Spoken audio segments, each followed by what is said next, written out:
Psychology in Seattle. Hey, deserving listeners. Today it's just me, and I'm going to be talking about an unethical psychiatrist that they did a podcast about called The Shrink Next Door. It's a podcast by Wondery. It's narrated and written by Joe Nocera, and it was the #1 podcast for 3 straight weeks on Apple Podcast charts.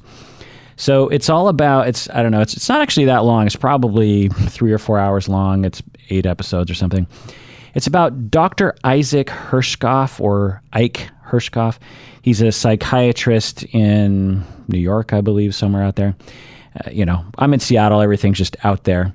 Dr. Isaac Herschkopf, psychiatrist, currently practicing, and has been for the past 30 or 40 years or something. And the podcast is all about how he controlled his patients. And now it's all allegations. So I'm going to be repeatedly using the word allegedly because he hasn't been found, he hasn't had his hearing yet, which is actually in a next week-ish. And so we might have more information about that. But he allegedly committed several ethical violations, and people are asking me to talk about it because I often love to talk about other therapists that can't seem to follow simple ethical codes. And so I'm gladly talking about the Shrink Next Door podcast, narrated by Joe Nocera, about Dr. Isaac Herschkopf. I binged this podcast as soon as all the episodes came out. I thought, this Wondery makes some really great podcasts, and I was like, man, this podcast is right up my alley. And yeah, it's very entertaining. I highly recommend it. So you really have to listen to the podcast to get the full feeling of the story. I'm not going to be able to encapsulate the way that this guy just comes across like a sleaze bag.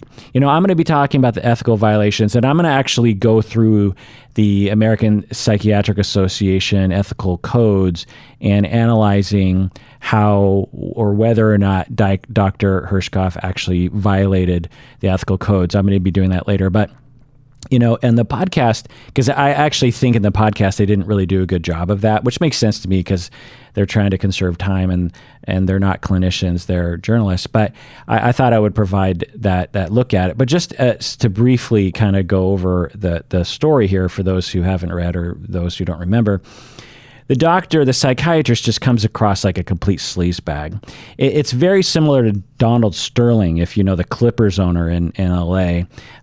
If you want more information on the Donald Sterling affair and scandal, listen to the recent 30 for 30 podcast for more information on that. I binged that as well. I think it's like 5 episodes, again, maybe 3 or 4 hours. Donald Sterling, LA Clippers owner, total sleazebag. If you don't remember him, he was the guy who his mistress recorded him talking about how he was really angry at her because she took pictures like selfies with her and Magic Johnson and other African-American basketball players. And he was like, sure, you can socialize with them, but don't take pictures with them, because essentially Donald Sterling, this owner of a basketball team, treated his African-American basketball players like they were slaves. I mean, it was gross. You just have to listen to the whole thing. But anyway, the Dr. Herschkopf is in that vein, not in a racist vein per se, but in that vein of just, they both loved to be the center of attention.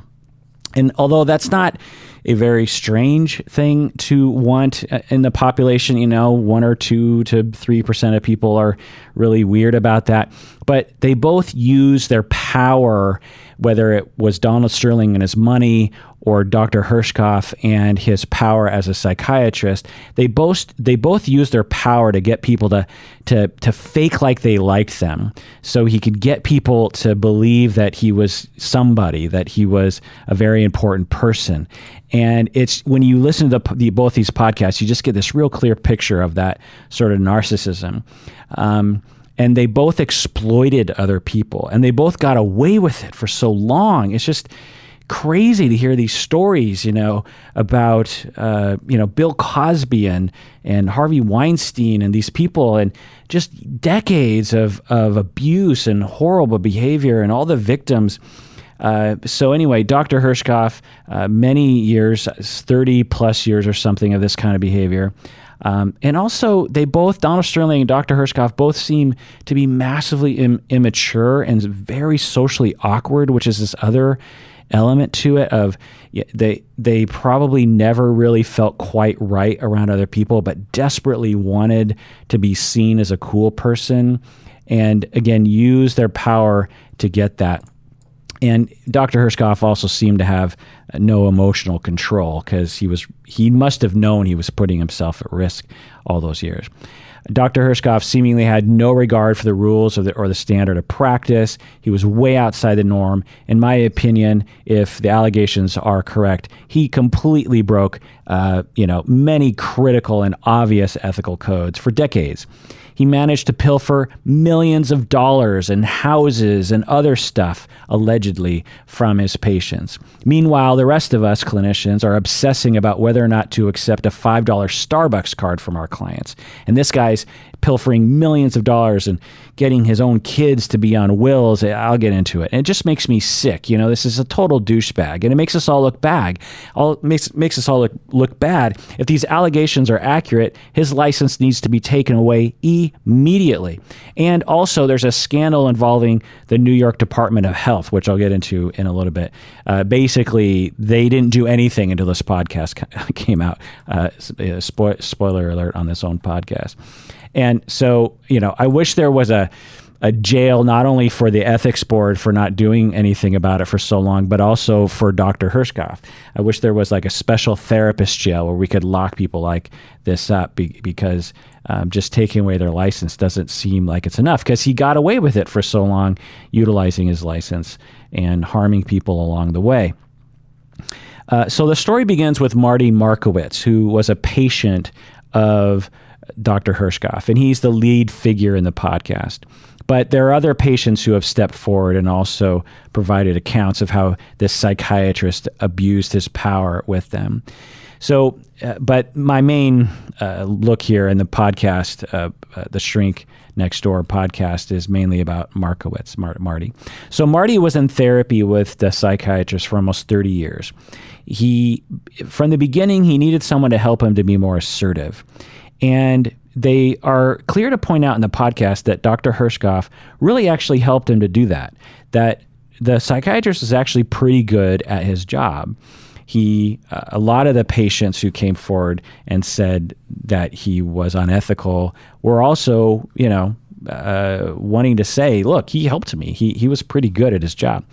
But then he allegedly, the psychiatrist started to slowly manipulate people over many years to get Marty and other patients to give the psychiatrist, to give himself things. I just can't imagine this kind of behavior. I just can't imagine thinking about my own clients as people whom I am going to exploit for my own needs, that I'm going to somehow get them to give me their house or put me on their will or give me their money or give me their business. It's just absurd. Oh, by the way, I should introduce the podcast.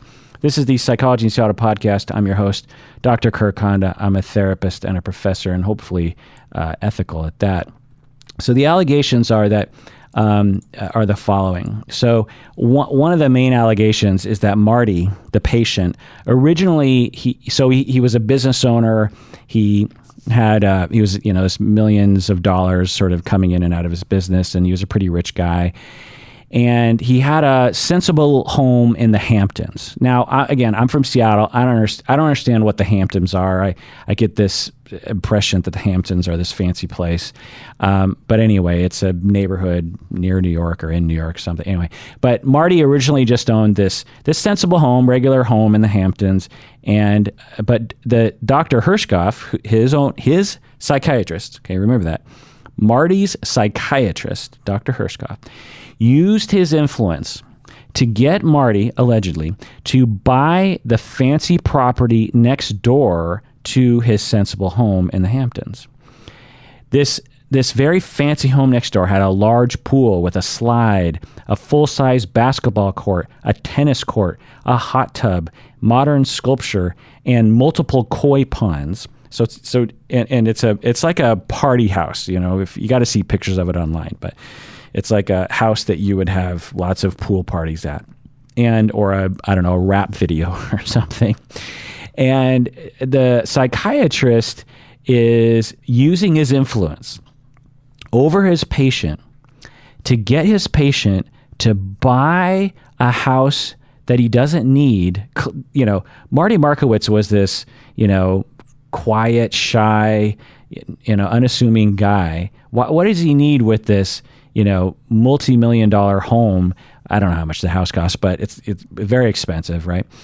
And so now the reason why the psychiatrist wanted him to buy this was because the psychiatrist wanted this house for himself. So just think about that one.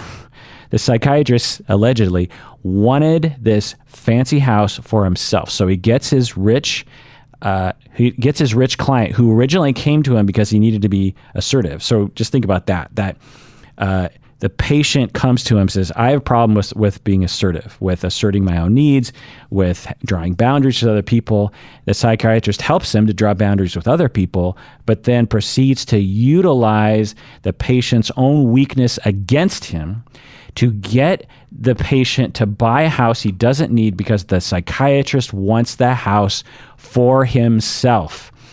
So then slowly over time, again, this is years, months going by, just a psychopathic plan that the psychiatrist has, allegedly, to get into that house. So it wasn't just like, session one, he said, oh, you're rich, buy this house. It's very slow, methodical, premeditated. The psychiatrist gets to buy it. He buys the house. The psychiatrist...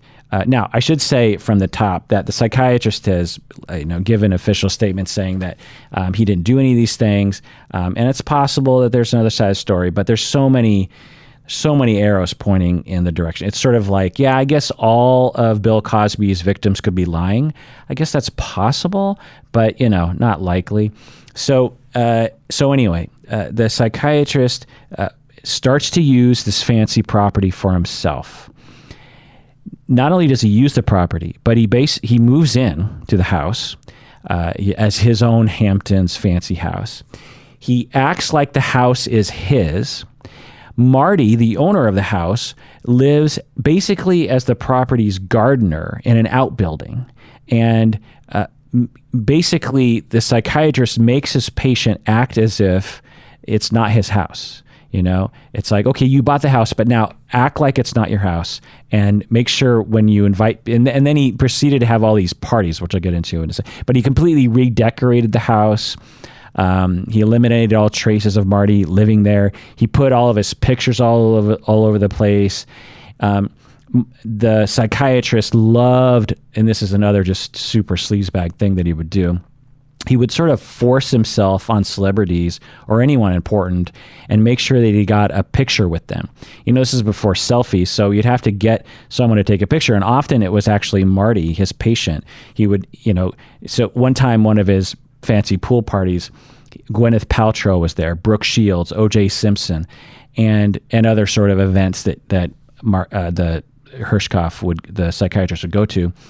And he would get Marty or other people to make sure that he had a picture with them, even though he might have just met them for 2 seconds. He was always like, I need a picture with you. And so he would get this picture and then he'd frame it and put it on his wall. And it made, it's like, look, I know me and Gwyneth Paltrow are best buddies. And meanwhile, he bumped into her at a fundraiser for 3 seconds. The psychiatrist allegedly made Marty do all sorts of jobs like gardening, organizing parties, bookkeeping. The psychiatrist would tell Marty to type up his manuscripts for 12 books that he wrote. So just imagine that one for a second. Let's imagine me as a therapist who is working with a client who has trouble with being assertive and boundaries.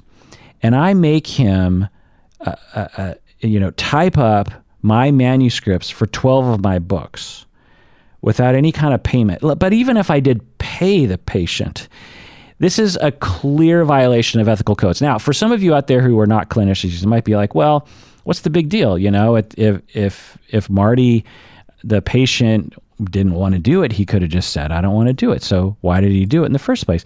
Well, here's the thing. when you're, and to therapists, we know this, and psychiatrists are no different. When we have a patient, especially in talk therapy, as Marty was with Dr. Herschkopf, that is a very special relationship, and there are very specific ethical guidelines.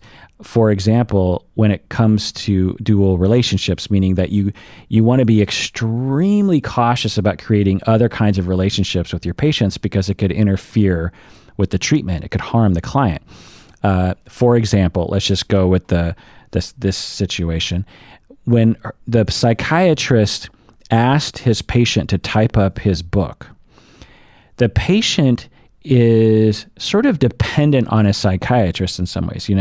The patient needs the psychiatrist. The patient might be like, there's really no one else around that can help me the way this guy can, and I don't want to start over with someone else. So I'm sort of locked in with this person. I don't want to lose this person, and I really respect this person. I like this psychiatrist.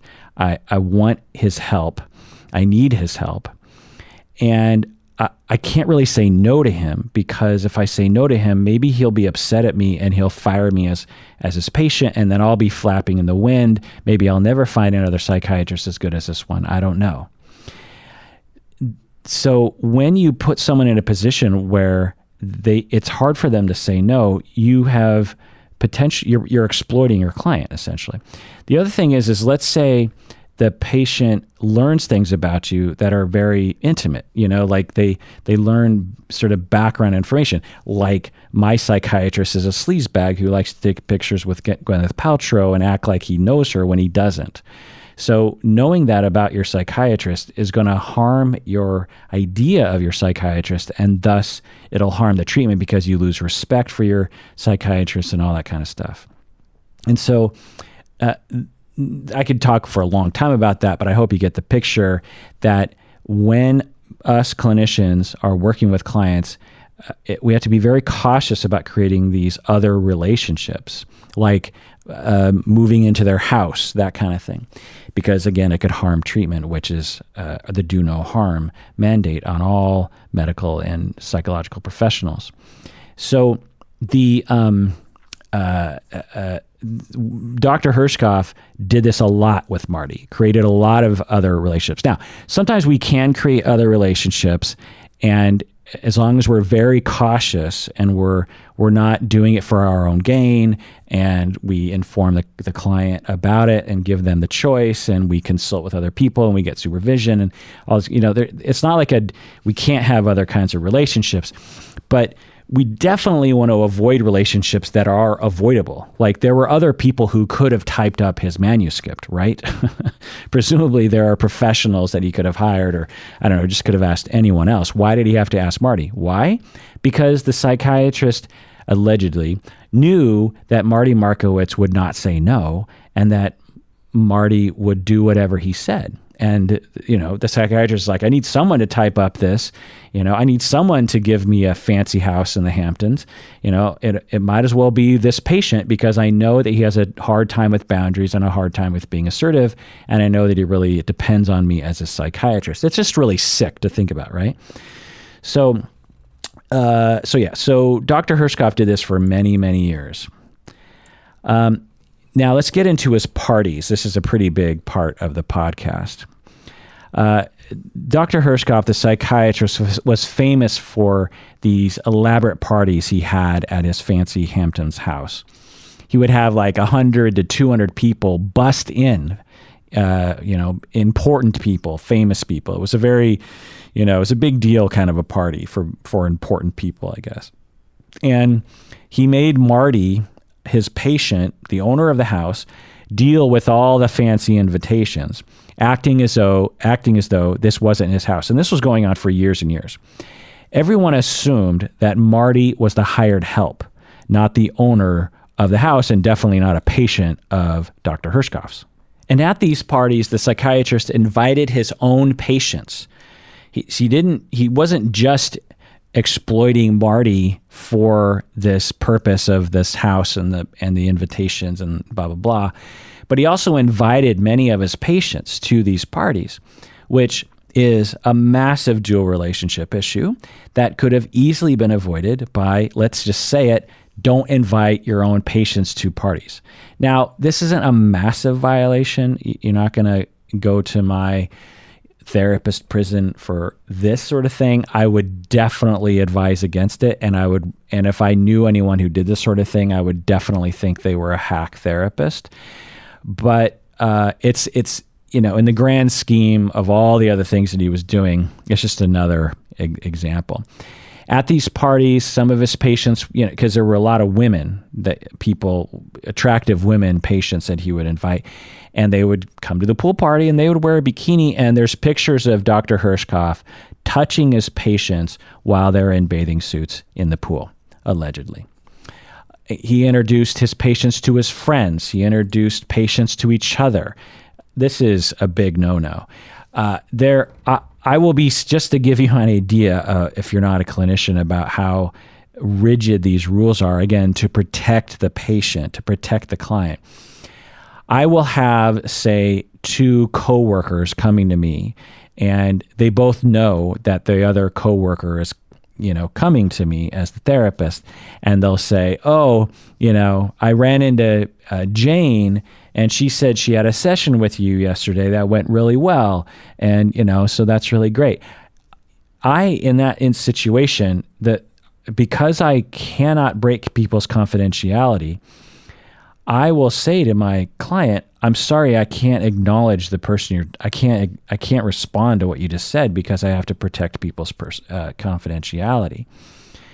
So I can't even acknowledge that I'm seeing people, even when someone knows that I'm seeing them. So let's give another situation. Let's say I'm seeing a 16-year-old girl, and the parents call me up and they say, so I want to talk with you about Jennifer's therapy. I have to say, I can't, without a written consent, I can't acknowledge that I even know who you're talking about. It's very rigid, very important for the client's treatment. If clients are going to trust me with telling me whatever they're going to tell me, they have to know that I'm not going to just throw away their confidentiality. So that's how rigid it is. But this psychiatrist was inviting his patients to his own party, introducing them to his friends, to other patients, revealing them as patients, allegedly. This is way outside the standard of care. There's many accounts of him being a massive sleazebag, name-dropping famous people all the time, obsessive about getting pictures with famous people and framing them, as I was talking about.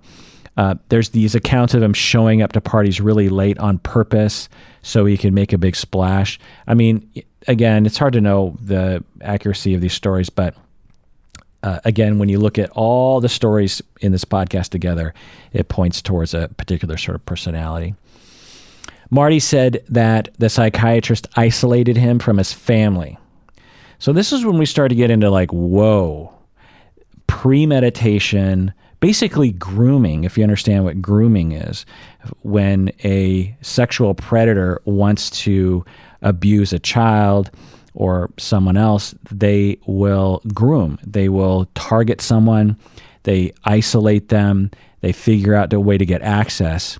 And the psychiatrist seemingly followed this grooming process with Marty and other people. There's actually two main patients that they talk with on the podcast, both of whom the psychiatrist purposefully isolated the patients from their family because the psychiatrist knew probably that if he didn't isolate the patients families would say wait, you're putting your psychiatrist in your will? Wait, you're giving your psychiatrist millions of dollars? That doesn't make any sense. And the psychiatrist knew that, so the psychiatrist did things and basically used therapy.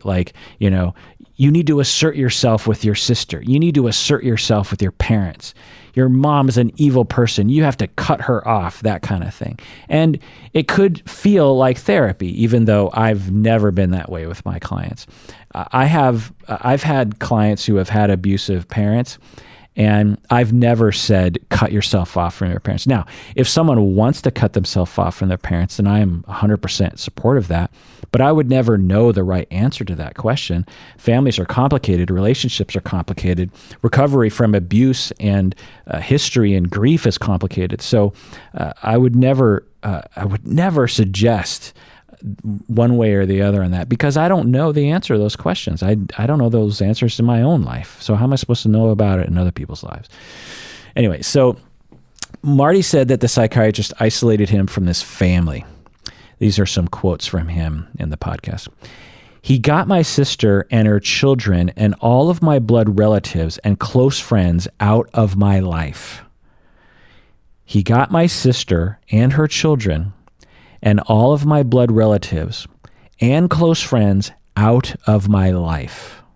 Wow. Another quote. If my sister contacted me, he instructed me to bring all those things into him. We would listen to it together and he would interpret it. So he's not only getting all these people out of his life, but he would say, okay, if your sister calls you and leaves a message, bring that into me and I'll interpret it. Presumably, seemingly, to manipulate Marty to see it as a negative thing and to cut him off from his support system.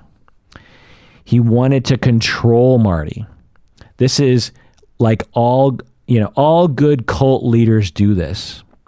All effective cult leaders know that along the way, a crucial step is you have to separate people from their families. You have to separate them from the voice of reason. Otherwise, you risk losing control of these people who are susceptible to being controlled. You know, it's like you might even know people like this, or you might even be someone like this. You're around a very charismatic person and you're just like, whoa, I really believe this person. And then you leave that person, you go to an opposite perspective and that person's talking. And you're like, whoa, I believe this person now. You know, there's just some people based on their defense mechanisms developed in response to difficulties growing up that make them extremely susceptible to other people's influence. And Marty, admittedly, even he had talked about this in the podcast, was one of those people.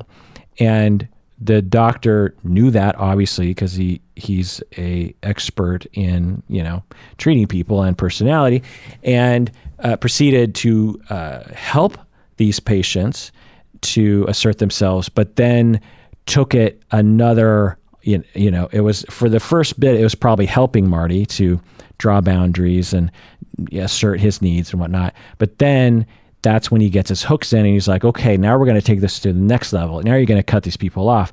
Now you're going to do all these other things that I want you to do. And he, hid all of this stuff as if it was helpful to the patients when it was just exploiting them. Marty said that his psychiatrist used therapy to manipulate him, to hand over control of his business and his money. Here's some quotes from Marty. A constant mantra from him was he'd say, you can't handle the truth. You're passive aggressive and you can't handle confrontation. You're going to screw up the business and lose customers. So this is the psychiatrist telling his patient, you're passive aggressive. You can't handle confrontation. You're going to screw up business. Why don't you give me your business and I will take care of it for you? That's just incredible. Another quote here. There was nobody, certainly in my family, that could slap me across the face and say, what are you doing? Are you out of your mind? So there's Marty saying, there was nobody because he had cut me off from my family. There was no one around that could slap me across the face and say, do not hand over your business or because this was a family business that had been passed down through the generations. Do not give the family business to your psychiatrist. What are you doing? But because the psychiatrist had cut him off from his family, he couldn't do that. He made Marty fire people from his business. He managed to get millions of dollars out of Marty, allegedly. It wasn't directly to the psychiatrist, but the psychiatrist set up this, or the psychiatrist had Marty set up this charity or some other kind of organization. It was basically seemingly, allegedly a front for the psychiatrist to get the money directly. And then Marty would give money to this organization, but the psychiatrist was the main controller of this organization and would actually withdraw money for himself, that kind of thing. He bullied Marty. So as the relationship starts to progress, my impression was that with Marty, again, this was almost 30 years of time. In the beginning, the psychiatrist was actually helping him to be, assertive and helping his self-esteem, that kind of thing. Then it entered this other phase where the psychiatrist was now trying to infiltrate Marty's life and try to get Marty to hand over his business and his money and his house and making him subservient. And that was very effective, getting him, separated from his family. Then there was this third phase where the psychiatrist seemed to be letting his guard down or something, or maybe Marty was starting to wake up because there started to be conflict between Marty and the psychiatrist. Marty started saying like, I don't know if I want to do that. And the psychiatrist stopped paying as much attention to Marty. And over time, they started to fight. And when that happened, the psychiatrist was losing control of Marty, it seemed as though the psychiatrist decided, well, I'm just going to bully Marty into doing what I want. And for a while, Marty would do it. Now, again, it's important to remember that his patients, many of them thought he was very helpful. Many would think that if you're listening to this story or listening to the podcast, you might be like, well, I would never see a psychiatrist like this. I would see it a mile away and I'd just be like, screw you. Well, one, in the beginning, the psychiatrist was very helpful. Apparently he's very charismatic. He has a sharp mind for understanding personality and helping people navigate that. And he used that against them eventually. But in the beginning, he was very helpful. And and I know a lot of you out there are actively looking or have given up looking for a therapist that you really click with. You've tried looking for a therapist, it didn't really work out, or you had a therapist that you clicked with and the therapist moved out of the area or retired, or you tried to replace that person, it never really worked out. It's hard to find someone you really click with. Well, these patients really clicked with him, and so it's not as easy as just saying like, well, I don't like what my psychiatrist is doing, and so I'm going to move to another psychiatrist. It's actually something that's a bit of a problem in our industry. It's sort of like these like little mini monopolies exist in our field. Not in every community, but it's kind of like that where, if you're at a McDonald's and you see a fly in your French fries, you'll stand up and go like, hey, something's wrong with my French fries. And if the management doesn't rectify the situation adequately, you'll just go to Burger King next door or a different McDonald's across town owned by someone else. A lot of businesses are like that, coffee shops, grocery stores, dry cleaners.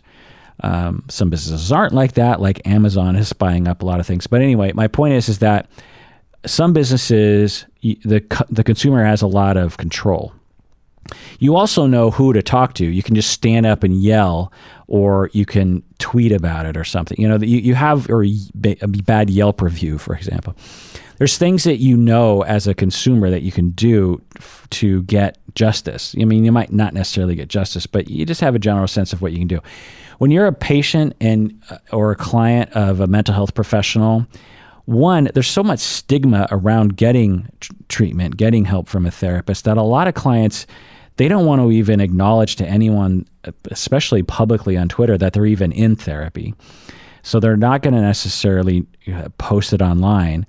They don't necessarily know where to go to complain, even though it's in our disclosure statements. It should be in every clinician's disclosure statement. It should say something like, you can go to the Department of Health and complain about this person. A lot of people forget that. it's even in there. And they're just like, well, who do I even talk to if I do have a problem with my therapist? And as we'll find out later, the Department of Health doesn't always respond. In fact, a lot of times they don't, in my experience. So, or at least they don't in the way that people want. Anyway, so as we start to get into this other phase of therapy or relationship between Marty Markowitz and Dr. Herschkopf, now we're up to about 2010, so about 9 years ago. And Marty slowly realizes that the psychiatrist really wasn't on his side, and he started to get really hurt by how much the psychiatrist was bullying him. And Marty ends the relationship with his psychiatrist. He just ends it, 2010. Years later, 6 years later, 2016, Marty finally realizes, wait, I think my psychiatrist really kind of screwed me up. I thought he was helping me, but looking back, I think he really messed me up. He violated my trust. He took away my money. He manipulated me. It was like being in an abusive relationship. So Marty, after all these years, comes forward and files a complaint with the New York Department of Health. And this is exactly what you're supposed to do. And Marty said that the psychiatrist had acted unethically, which I agree with, and that he had harmed him with his bad boundaries, which I agree with. And Marty alleged that the psychiatrist had taken control of almost every aspect of his life, where he lived, what he spent his money on, his entire business, who he talked to. This is an abusive relationship. Marty Markowitz had even written a will giving his multi-million-dollar estate to a foundation he had started with the psychiatrist. That's what I was talking about earlier.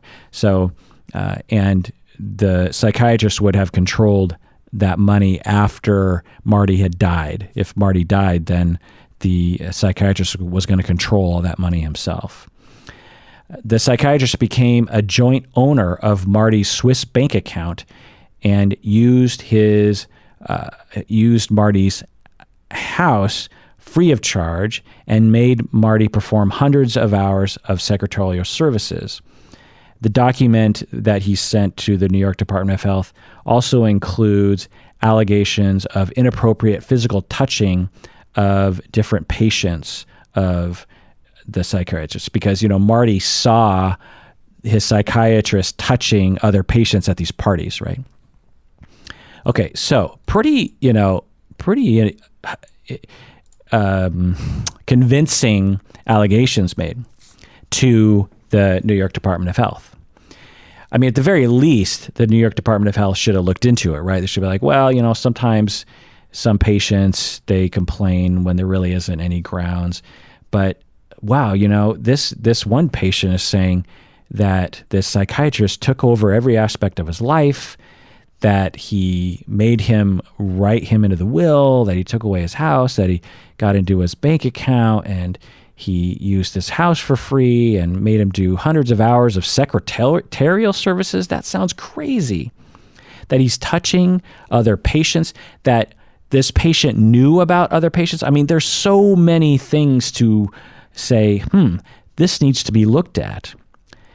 But guess what the New York Department of Health did? Nothing. For years, they did nothing. Again, let's review the allegations. A patient has said that a licensed psychiatrist in their state has done the following things. In the best of language, he influenced a patient to do a lot of odd things. In the worst of language, he abusively manipulated his patient to do a lot of odd things. But we'll say influenced. He influenced him to buy a house. He influenced him to let him move into the house for decades. He influenced the patient to act as if the house isn't the patient's house. He influenced the patient to act as if he was the gardener of the house. He influenced the patient to live in a different building other than his house. He influenced the patient to give him and his family a lot of money, including putting him in the patient's will. He influenced the patient to reject his family members and friends. He influenced the patient to hand over his multi-million-dollar business. He invited his patients to his house parties. He touched his patients while they were in bikinis. and he introduced his current patients to his friends and to his other current patients. And the New York State Department of Health did nothing. And I've seen this before, my friends. I've never called you my friends before, but I'm doing that right now. I've seen this before, my friends. I have seen departments of health, state departments of health, do nothing. Now, I don't know why they do nothing. I suspect they are overworked, 1, underpaid, 2. I also think that there's not a huge incentive for them to actually take things seriously, because it would require more work for them, right? If they took every allegation seriously, they would have to work 80 hours a week, right? But they don't have time for that. I also think that sometimes Department of Health has like connections with people that they don't want to burn those bridges, because they might actually have some kind of connections that with the elite, because the psychiatrist is in this elite class and the patient is not, at least in certain circles, I'm guessing. And so maybe that was a factor. Again, I don't know.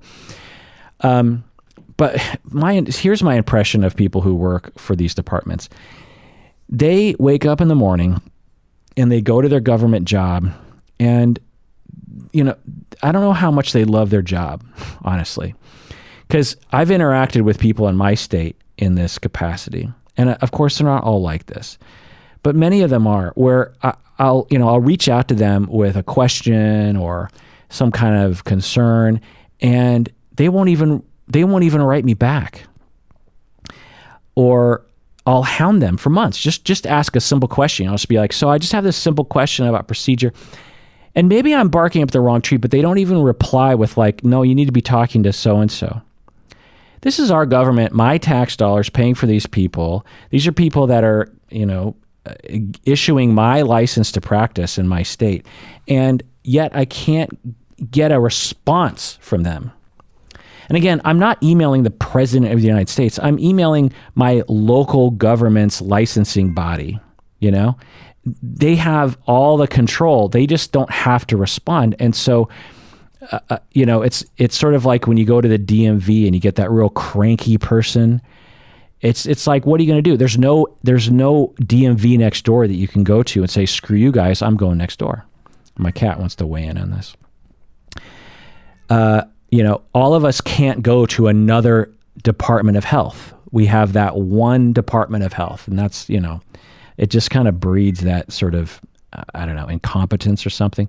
Now, again, there could be more to this story than I realize. Obviously, I'm just listening to a podcast and reading what's on the internet, but it sure smells bad. It sure smells like a situation where you had a rotten psychologist or rotten psychiatrist, and then a rotten Department of Health that did nothing to help the people that they're supposed to help, to do exactly what the taxpayers pay them to do. They did nothing. So, and for years. And Marty would call them and be like, so I sent you, the allegation. It sounded like Marty even got a lawyer to type up the thing to make it official. And Marty would call, so what's happening with, Dr. Herschkopf is still practicing. What's going on here? And it's under investigation. 6 months later, call back. Oh, just wondering what's going on. Oh, it's under investigation. 6 months later, call back. Oh, it's been a long time. What are you investigating? I'm the harmed party here. Shouldn't you be telling me what the hell is happening right now? Oh, we're still investigating. Now, who wants to take a bet that they weren't investigating crap? So then we get to 2018, 2 years later, and then I think this is about when the podcast started. The podcast producers and Joan O'Sara, they start to investigate, and they reach out to Marty Markowitz. They reach out to Dr. Herschkopf.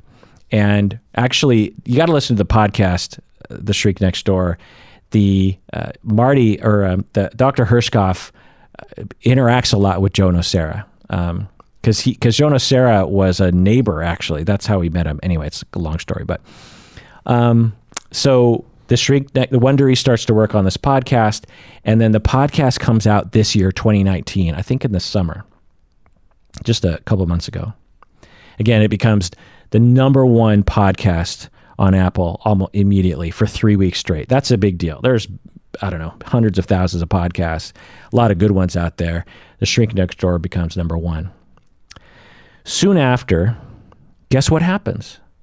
Super popular podcast, all this discussion about this massively unethical psychiatrist, laying out all the details, interviewing all these people. And at the end of the podcast, they talk about how Marty made this complaint years ago and kept following up, and nothing happened. And guess what happened? Guess what happened? Marty immediately starts receiving several phone calls from the New York Department of Health. I mean, what? Do you have no shame? This is a massive scandal. The Department of Health did nothing for years, seemingly. I have no doubt they did nothing until the podcast came out. Now, again, maybe I don't have all the details. Maybe we'll learn more. Maybe the New York Department of Health will have an excuse, like it fell under the desk and we couldn't find it.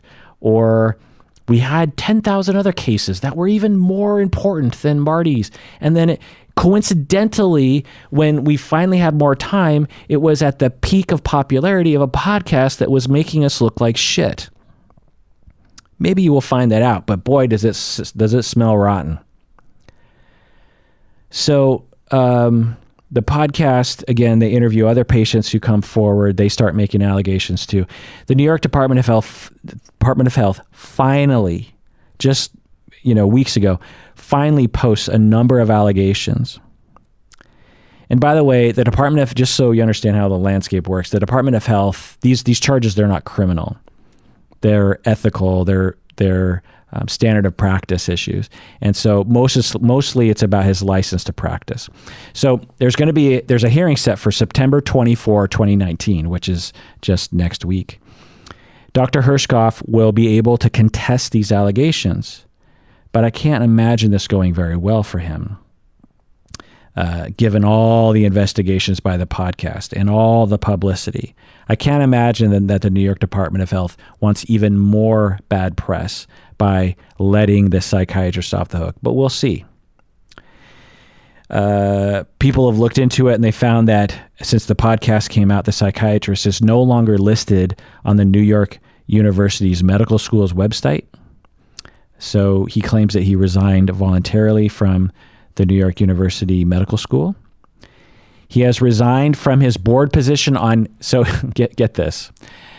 For many years, he has been on the board on the Fellowship at Auschwitz for the Study of Professional Ethics.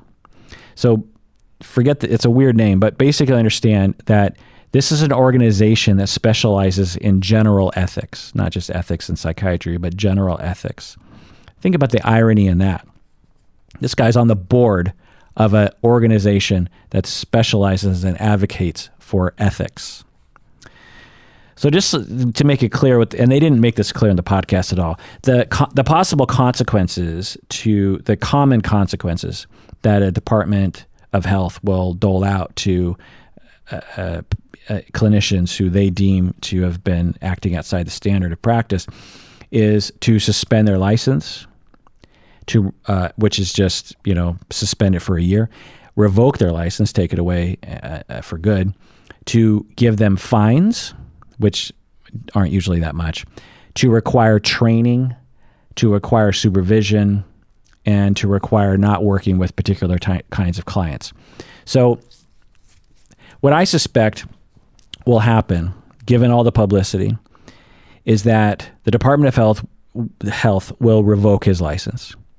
And they will impose some fines, but it won't be that much. Now, which I think will be some justice. But again, we're talking 30 years of abuses by this guy to multiple patients. Again, I just wish there was a prison for therapists like this. But there's a possibility that he'll just get a slap on the wrist. I've seen this before. I've seen therapists. I was a consultant on a case not too long ago in which the therapist essentially had sex with his client. Well, I shouldn't say that. The therapist was in session having sexual contact, fondling, not genital, but caressing and blah, blah, blah. Very romantic cuddling. Let's just call it romantic cuddling over multiple sessions.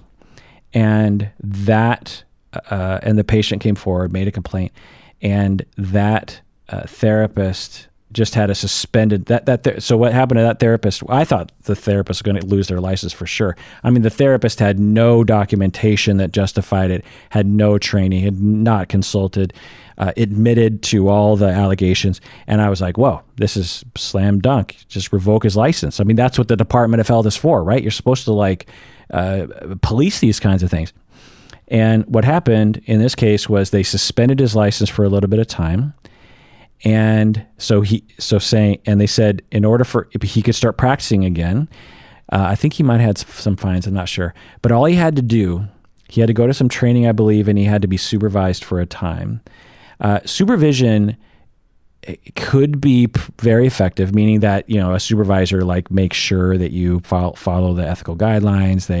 They observe your work with your patients, that kind of thing.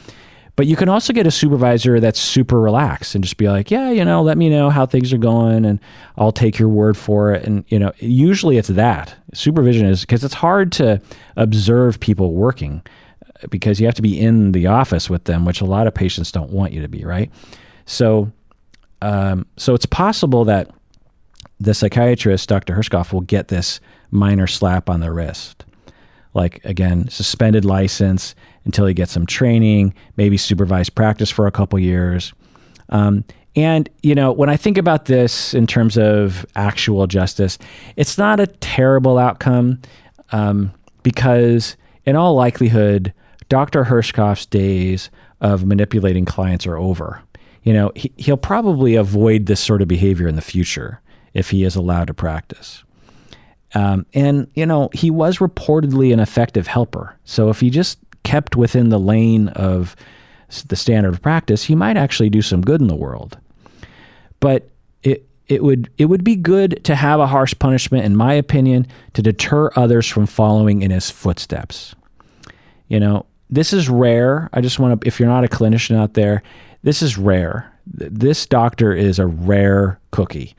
This almost never happens. Like I said, most of us clinicians will adamantly refuse a $5 Starbucks card at Christmas time. Your patient gives you a card and there's a Starbucks card. Oh, I'm sorry, I can't accept this. Most therapists are extremely rigid about these kinds of boundary violations or crossings. Would never invite their clients to a party, would never manipulate their clients to buy a house and then move into that house, but it happens. These things do happen. Like I said, I've been a consultant on cases like this before. And there's a lot of cases like this each year in the United States and around the world. And it would be good if a Department of Health came forward and said, look, if you're going to cross the line that far for those many years, you're done. We have enough psychiatrists in the Northeast. We don't need you. And we need to send a strong message to all you other yahoos out there that are thinking about doing stuff like this, that we will follow through if you make a podcast about it. Now, there are similar cases to this that I want to get into. Gloria Vanderbilt, for instance, she was a socialite, rich lady from the mid-20th century. She actually just died recently, a couple months ago, at the age of 95, lived a good, long life. Earlier in her life, she had a psychiatrist, and it was a very similar situation to Marty in that her psychiatrist exploited her because she was very rich. And long story short, she sued the psychiatrist and won $1.5 million. So there's the Gloria Vanderbilt case, which is similar to the Marty Markowitz case with Dr. Herschkopf. But the story that this really reminded me of, which I'm sure it's reminding some of you of, is Brian Wilson of the Beach Boys. So Brian Wilson was the main songwriter of the Beach Boys, a genius and Paul McCartney's muse in some ways. This is a case in the 1980s, but and if you really want to learn about this story, watch Love and Mercy with John Cusack and what's that kid's name? From There Will Be Blood. Anyway, 2015 movie, Love and Mercy. I really liked the movie. Me and Berto liked it. So basically, Brian Wilson, he started to suffer from severe mental illness starting in the 60s. And his life really took a downturn. He was depressed. He was, I think, delusional. I think he had schizoaffective disorder. And he was holed up in his house in the dark and, really suffering. Gained a ton of weight, wasn't doing any music anymore. And then in the 80s, he hires this therapist named Eugene Landy. In the movie Love and Mercy, he's played by, Paul. So anyway, the guy who played Samuel Adams. Anyway, or President Adams. Samuel Adams? Not Samuel Adams. Anyway, God, pull me out of this dive here. Okay, so Eugene Landy was Brian Wilson of the Beach Boys, his therapist in the 80s. And he manipulated Brian Wilson in a similar way to the way Dr. Herschkopf allegedly manipulated Marty. So Brian Wilson's father was abusive. So the Beach Boys guy, Brian Wilson, his father was very abusive. And Brian Wilson's defense mechanism to this involved being very influenceable, very susceptible to manipulation from other people. And I suspect that Marty Markowitz had a very similar past to Brian Wilson. And this makes me so angry, that a therapist, Eugene Landy and Dr. Herschkopf, they would both use their patients' issues against them. Both of these clinicians absolutely understood that their patients had issues with past abuse, with issues of assertiveness. And they just decided, or unconscious, I don't know what the pathway is, but they utilized that issue, that weakness in their patient that they learned, the patient came to them for help, to manipulate them. Eugene Landy manipulated Brian Wilson to make Eugene Landy his business manager. Landy manipulated Brian Wilson to make Landy a co-songwriter. So apparently, Eugene Landy, this therapist, fancied himself a songwriter in the 80s, and he, whenever Brian Wilson wrote a song, Eugene Landy made Wilson make him the co-writer. So these songs would be written by Brian Wilson and Eugene Landy. So just imagine, again, just step out of this madness for a second. Let's imagine I had a famous musician patient, and I manipulated my patient because I'm a musician, and I manipulated this patient to make me a co-songwriter to one of their songs, so that I could make millions of dollars from royalties. Imagine that. Just imagine that for a second. I mean, my God. Eugene Landy co-produced Wilson's debut solo album in 1988. Again, probably not because he's a good producer, but because he manipulated Brian Wilson. He also was a co-producer on an unreleased follow-up album called Sweet Insanity in 1991. So think about the irony of that album name, Sweet Insanity by Brian Wilson. It wasn't released. He also ghost wrote portions of Brian Wilson's memoir from 1991. Landy put him on a bunch of drugs that he probably didn't need. He essentially prescribed him drugs, even though he can't prescribe drugs. So he's like me. Eugene Landy's like me. He's not a medical professional. But he manipulated the system to, in essence, prescribe drugs to Brian Wilson. And he should have spent time in prison for doing that, in my opinion. He manipulated Brian Wilson into making him the primary beneficiary of his will. I don't understand this. It's like one of the go-to things of these cult-like psychiatrists and therapists is to make their patients, change their wills. He lived in one of Brian's houses rent-free, similar to Dr. Herschkopf.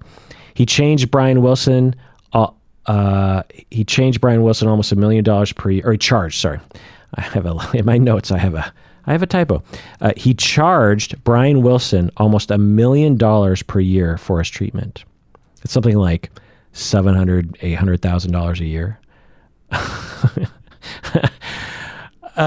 What? How much per hour would that be? He controlled almost every aspect of Brian Wilson's life. When he would eat, what he could eat, who he could talk to, what he could say to those people. Brian Wilson was terrified of him. He basically became an abusive father to Brian Wilson. And Brian Wilson, given his issues, and given that he's basically disabled because he has schizoaffective disorder, Brian Wilson just let him do it. And Eugene Landy managed to separate Brian Wilson from all of his support system and would make sure that he never had anyone that could help him. So in 1989, there was a complaint given to the Department of Health of California, and his license was revoked. Landy later got a license to practice in New Mexico and Hawaii, and he continued to practice until his death. So just think about that for a second. So Eugene Landy, one of the most famous manipulative, abusive therapists, does all these horrible things to one of the most famous people on the planet in the 20th century. And the allegations come out, lots of people come forward. The Department of Health says, yep, we believe you. You don't have a license to practice, Eugene Landy. You're done. Well, then Landy just goes across the state line, gets another license, practices. To me, that seems like a broken system. Doesn't it sound broken to you? It'd be like someone murders someone, you catch them, you have on videotape, you convict them, and then they go, oh, my bad, and then they just cross the state line, and then they murder someone else. Like you just let them go, like they can just do these horrible things to other people. Now, who knows? Maybe Eugene Landy did wonderful work after that. But again, there's a lot of therapists out there. We don't need people like this. And it just doesn't seem like justice. It doesn't seem right. If I was Brian Wilson and I knew Eugene Landy was just across the border, a couple states over in New Mexico practicing and, living the high life, my past patient was Brian Wilson. And I really helped him. If I knew that would break my heart. To think that the government didn't have an appropriate response to people like this, it's just awful. All right, so let's get into the ethical codes. So this is just my take, and it's based on the stuff from the internet, the allegations. So I can't obviously know what really happened. All the information I have is from this podcast, from what's on the internet, which everything on the internet is based on what's on the podcast. So I really just don't have any idea. And if I were involved in the hearing, I'm guessing I would hear a lot more nuance, a lot more details. Now, I might, if I was a part of the hearing, I might consider the allegations to be even more worse, and Dr. Herschkopf could look even worse because other patients might be coming forward. I don't know. But, who knows? Maybe I would see it differently in a way that would make Dr. Herschkopf look not so bad. So this is all just based on internet stuff. You always need to take that into consideration from any sort of internet person commenting on internet stuff. So these are the American Psychiatric Association, which he, needs to adhere to, the Principles of Medical Ethics, 2013 edition. So I pulled out the relevant ethical, their relevant principles. I guess they don't call them ethics, they call them principles. I'm not really quite sure. So I'm an expert in mental health, marriage and family therapy, counseling, psychology, ethical codes. I'm not a huge, obviously, expert in medical ethics because I'm not in the medical field, but I think I'm understanding their documents right. So Section 1, it says, a physician shall be dedicated to providing competent medical care with compassion and respect for human dignity and rights. A psychiatrist shall not gratify his or her own needs by exploiting the patient. Now, barring the fact that they're using binary gender issues here, let's look beyond that.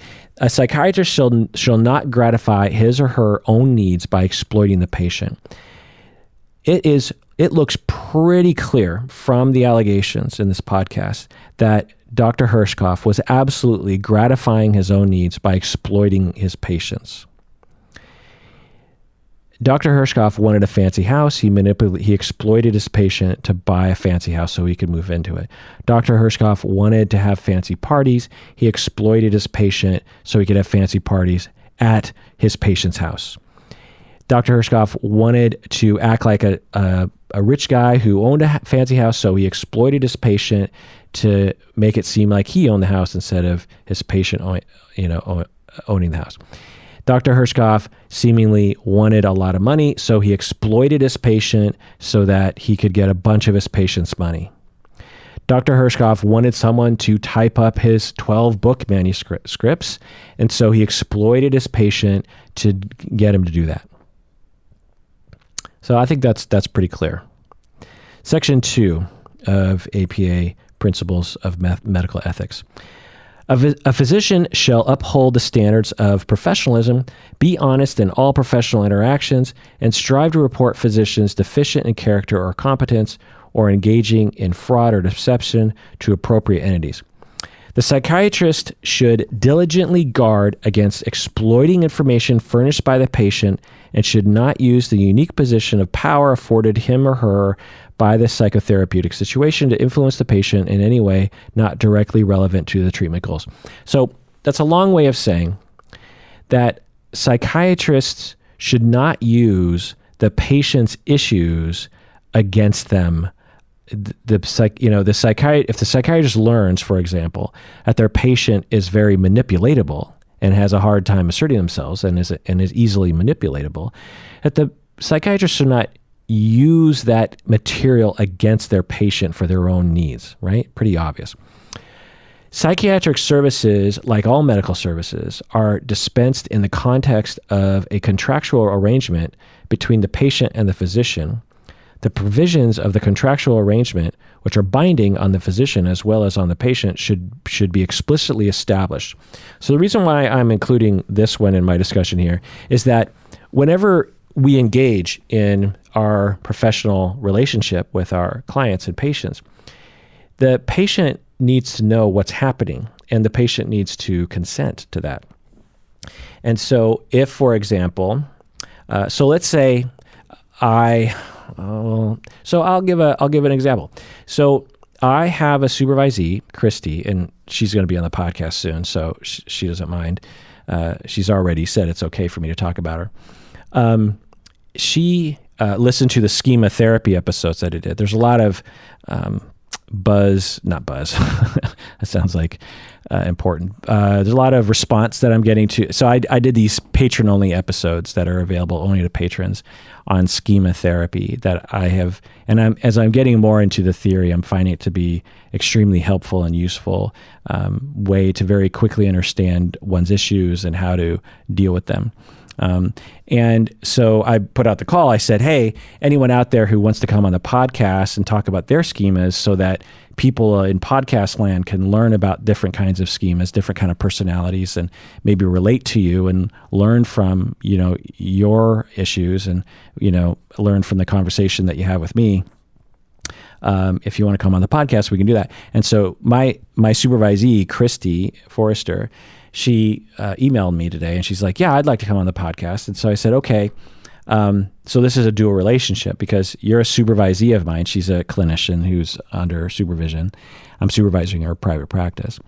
So this would be a dual relationship. I told her that. I said, so not only would you be my supervisee, but you would also now be on my podcast. That's a dual relationship. And I said, so you just have to understand the risks involved in that. And I laid them all out in written form. And I said, and understand that you don't have to do this. Know that just because you're my supervisee doesn't mean you have to volunteer for things that I ask for you to do. I have other people that will volunteer. You don't have to put yourself at risk. And the risks are, things like on the podcast, she might reveal things to me that she wouldn't want her supervisor to know. She might reveal things on the podcast she doesn't want everyone to know, and will worry about telling me to edit it out because I'm her supervisor and I have authority over her, that kind of thing. And so we laid all that out, and she said, yep, I understand those risks, and I'm not worried about them, and I trust you, Kirk, that you'll, work with me if I have a problem and that sort of thing. And so we basically, we don't have a contract officially, but we had a written and, communication back and forth of what we're getting into here. And so, it says, just reading this principle here, psychiatric services, like all medical services, are dispensed in the context of a contractual arrangement between patient and the physician. The provision of the contractual arrangement, which are binding on the physician as well as on the patient, should be explicitly established. So there needs to be a binding agreement established and followed. And with Dr. Herschkopf and with Eugene Landy, there was not a contractual arrangement made as far as I can tell from what the allegations are.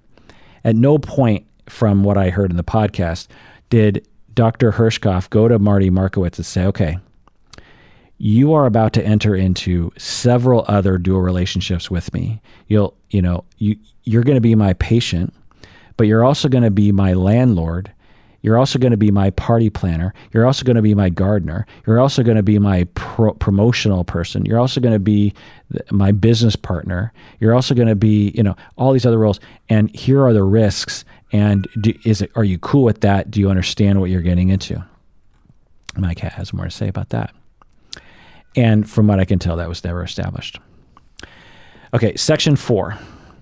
A physician shall respect the rights of patients, colleagues, and other health professionals, and shall safeguard patient confidences and privacy within the constraints of the law. Confidentiality is essential to psychiatric treatment. A psychiatrist may release confidential information only with authorization, blah, blah, blah. So this is it's a common to all mental health people. Confidentiality is very important.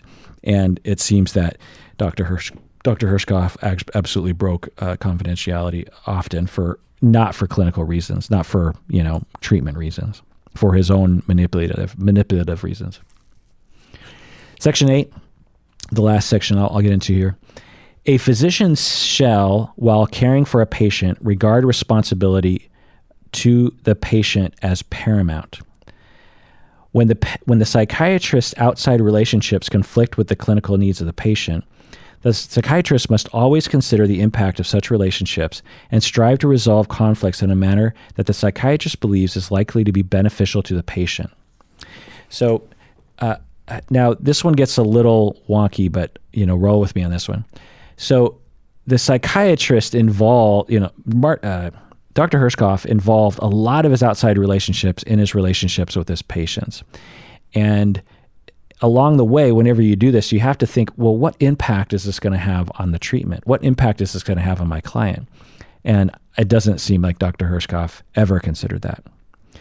When significant relationships exist that may conflict with a patient's clinical needs, it is especially important to inform the patient or decision maker about these relationships and potential conflicts, blah, blah, blah. Anyway, so there's just more language around that, and it's pretty clear that he didn't. So I suspect that Sections 1, 2, 4, and 8 are going to be brought up in this hearing on September 24th. There might be other allegations that involve other sections, but that's, those are a lot of sections. I think there's only 8 sections total. So he has major issues in 4 out of 8 of the sections. Maybe there's 12 sections. I don't remember, but not a lot. So yeah, this just makes me sick to think it'd be one thing if this guy got away with it for a year, 2 years. It's another thing when Bill Cosby, Harvey Weinstein, Dr. Herschkopf, these people get away with this shit for decades. And it's heartbreaking to think that bad actors can do this sort of stuff out in the open. They weren't lurking in the shadows. They didn't have a ninja mask on. They didn't have to mask their identity. They didn't wear, they didn't have their victims weren't wearing blindfolds. They just did it right out in the open. And why is that? Because they knew we would let them get away with it. They knew our society and our system was set up to protect them and not the victims. They knew they could weasel their way out of it. And I know a lot of mental health, not a lot, but I know mental health cases like this where it smells like manipulation. Like, one of the things that mental health professionals can rely on is that society considers patients to be crazy, right? It's like, well, Marty Markowitz, he was in therapy. He must be crazy.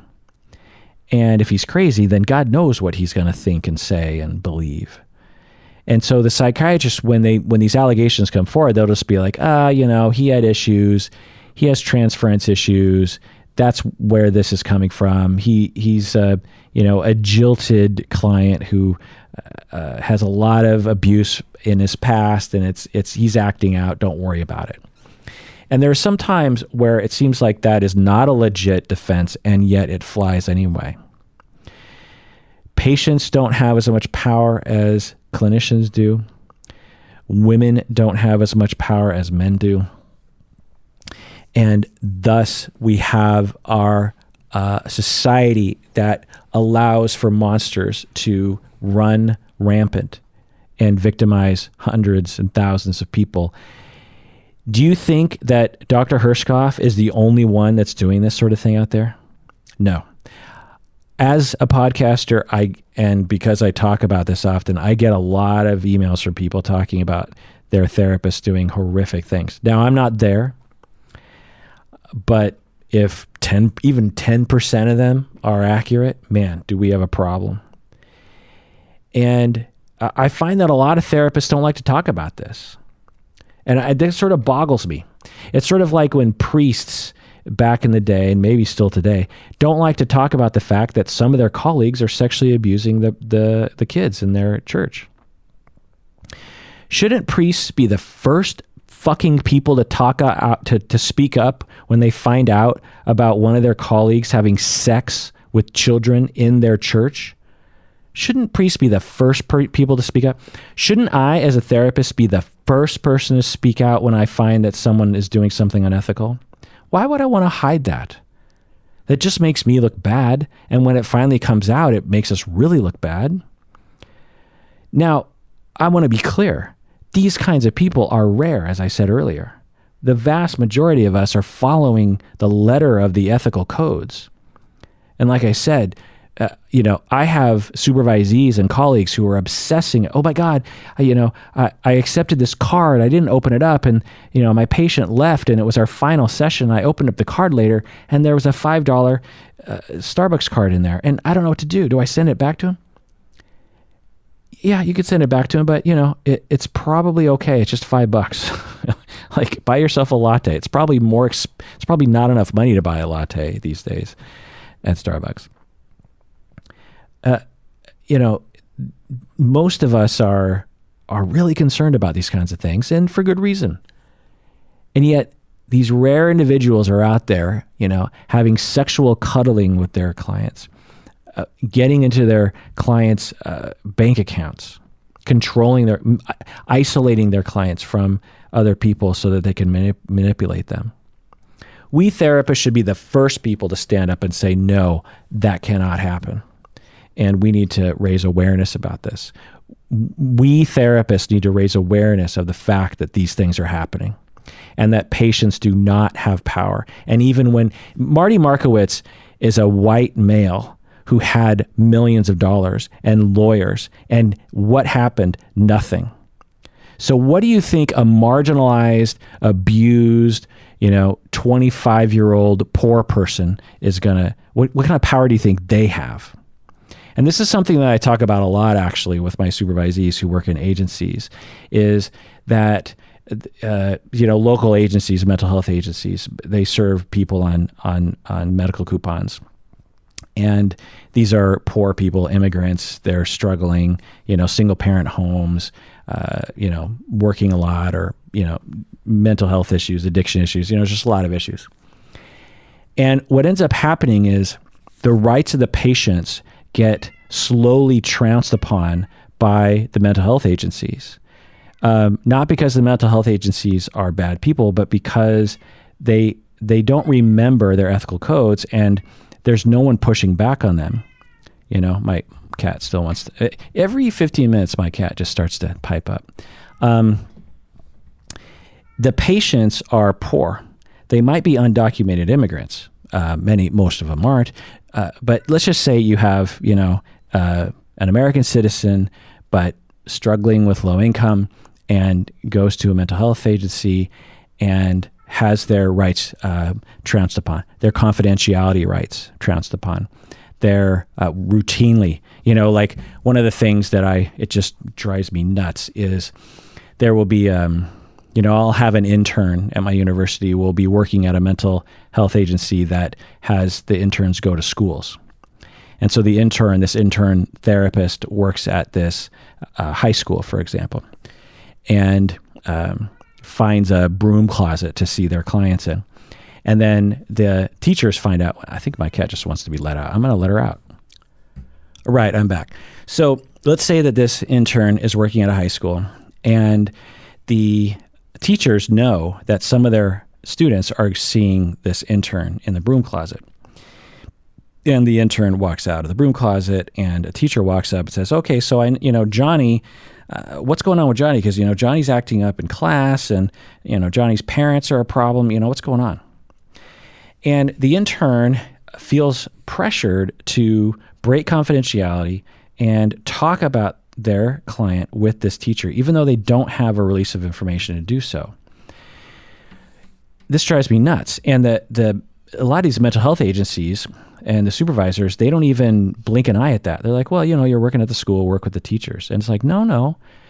We have an ethical responsibility that's clear that clients have confidentiality. You cannot talk with your client's teacher or their parents or their friends or the President of the United States without a release of information, unless you have cause to do so, which are very rare instances as mandated by law, or when there's, someone that's going to be harmed or something. But, certainly not in casual conversation with the teacher. And guess what? The kid probably doesn't even know they have rights. And even if they did, where are they going to go? Who are they going to turn to? And even if they did know the Department of Health, is the Department of Health going to listen to them? I don't know. According to this one case with Marty Markowitz, no. The Department of Health, even if you're at the top of the food chain when it comes to power, they still might not do anything. How is that okay? That is not okay. And us as therapists need to do something about that. We need to actually, pressure our states, pressure patients to step forward for themselves and advocate for everyone's rights. We as therapists need to use our power for good and actually try to bolster the complaint power system so that these bad apples can be outed, years before decades go by, and they've abused all these people.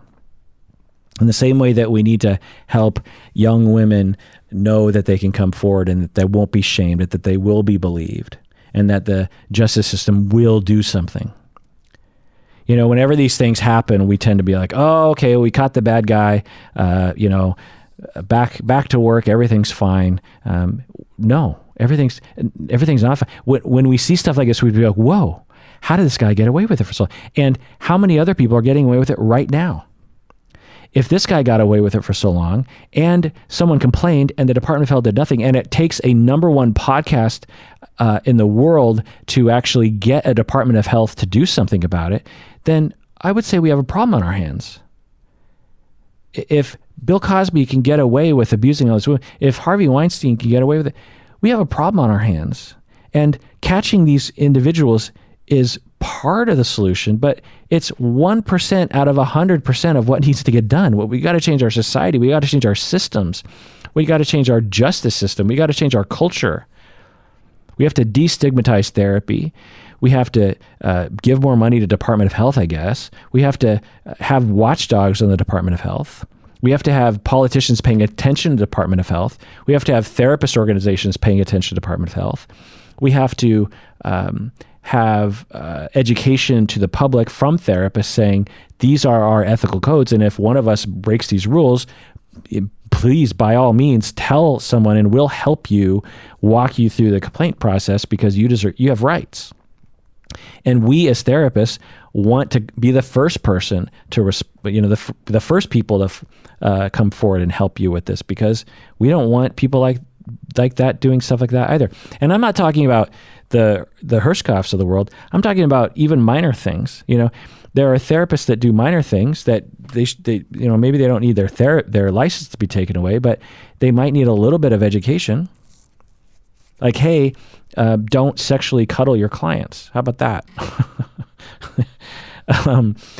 Anyway, so in the last few things here is people are asking online. They're like, well, isn't Marty Markowitz to blame? He consented to all this stuff. He consented to Dr. Herschkopf being put in his will. He consented to Dr. Herschkopf taking over his business. He consented to Dr. Herschkopf moving into his house. He's to blame.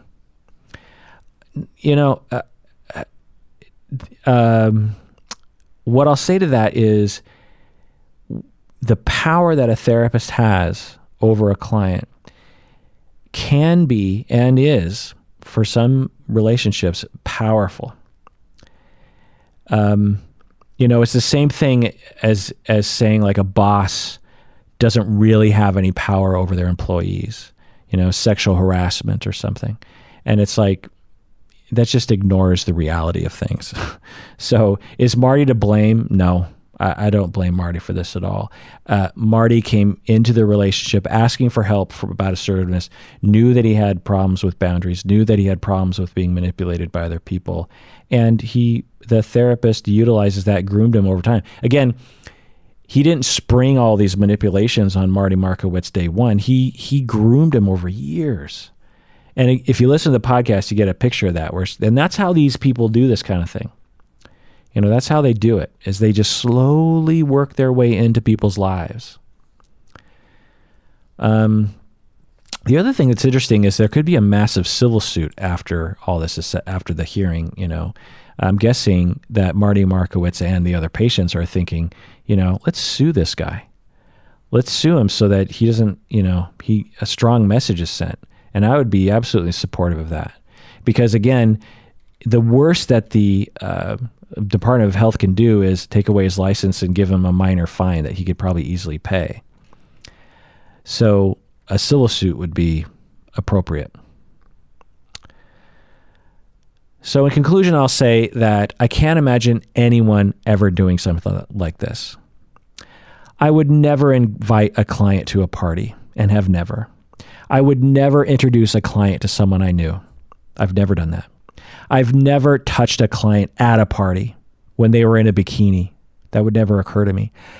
I've never suggested that a client cut themselves off from other people in their family. I've never suggested a client cut themselves off from their support system, or even if they didn't like them anymore. I mean, just to give you an idea, I had a patient once who was sexually abused by her father and was still socializing with him often. And although to me, I thought, wow, that doesn't sound like it's very good for her, I never thought to myself, well, I'm going to tell her she needs to cut her father off from her life. Because I'm not that stupid. I'm a therapist. I know better. I'm never going to tell someone to do something. Now, I might suggest, I might ask questions like, how do you feel about being in a relationship with him? Do you want to be in a relationship with him? Do you feel controlled? Do you feel like your relationship with him is benefiting you at all? You have the right to say, no, I don't want to see you anymore. I'll throw that stuff out there, but I would never say the stuff that Marty Markowitz alleges that Herschkopf said were things like, you can't control your life. You're passive aggressive. You don't understand how things work. You can't handle the truth. Let me tell you what to do. I would never do that. Even when people ask me for my opinion, I don't even answer it. They'll be like, so do you think I should cut off my parents? My parents are awful people. Do you think I should cut them off? I'm always like, I don't know. That's a very good question. Let's explore it. I would never know the answer to that question. That's too complex. I've never gone into business with a client. I've never gone into business with a client that I had 20 years. If a client I've been a therapist for 20 plus years. If a client came for me, if I terminated with a client 20 years ago and they came to me and they had a sweet business deal, I would say, I'm sorry, I can't do that. You're once a client, always a client. I've never asked a client to put me in their will. I've never asked a client to buy a house for me. I've never moved in to a client's house. I've never asked a client to act like they didn't own their house and to act like I own the house. I've never asked a client to type up a manuscript of my book. It's never occurred to me to do these things. I've had super rich, super famous clients before. I've had clients like that. People with power, with millions upon millions of dollars, that could easily afford my fee. And it never occurred to me that I would use them to help my life or something. And what it leads me to believe is that Dr. Herschkopf must have a giant hole in his soul that he's trying to fill.